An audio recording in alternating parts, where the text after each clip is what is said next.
Snow leopards spend most of their lives above 3,000 meters. Each individual is largely solitary and wanders alone over vast areas. However, very occasionally, their paths cross.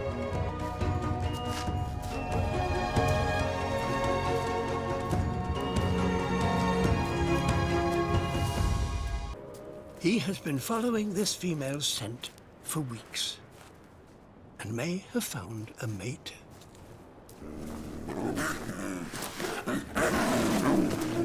But she's cautious.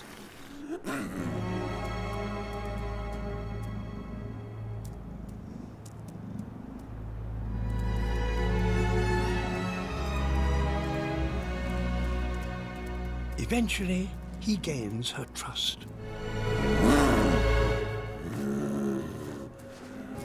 They spend the next 4 days together.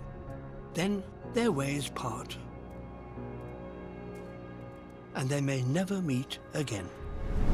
A male snow leopard plays no part in raising the cubs that he may have fathered.